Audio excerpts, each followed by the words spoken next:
Let's have a good old-fashioned circle jerk. My favorite kind of jerk. I'd like to read you something.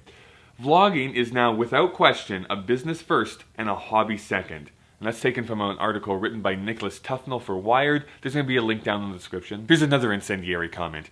For the past 8 years, Wired.co.uk has been quietly watching a community die.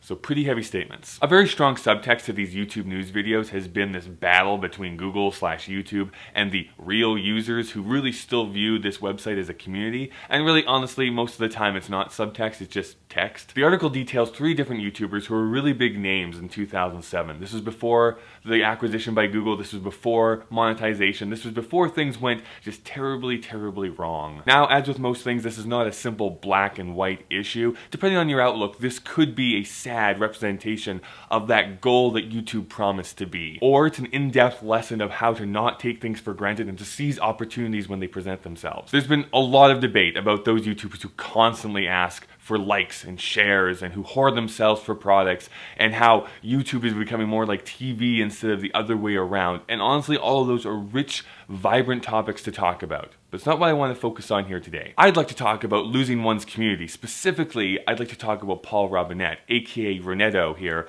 on YouTube, somebody who I still subscribe to and watch whenever I can. By the way, total aside, but I feel really bad not watching as many YouTube videos over the last couple of months just because I've been so insanely busy at work. But it's not like Rebecca Black released a music video or anything in the past week. Renetto has always been a big supporter of YouTube and its potential. He saw that this could be a revolution before anybody else did. He just believed in the purity of it.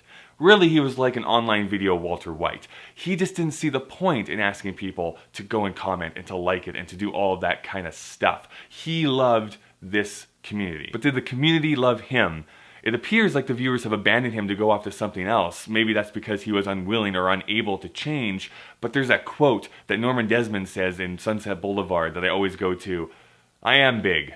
It's the pictures that got small." Finding one's niche is going to be the most important thing going forward. It all depends on whether or not that niche is large enough to support your revolution, or if you'll just find yourself yelling into the wind.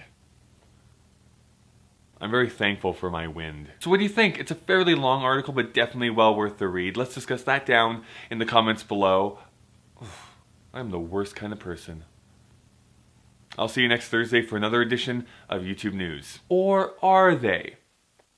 Well, yes, but I'm just wondering if perhaps we can take a moment, which is also completely damaging to the Alberta ecosystem.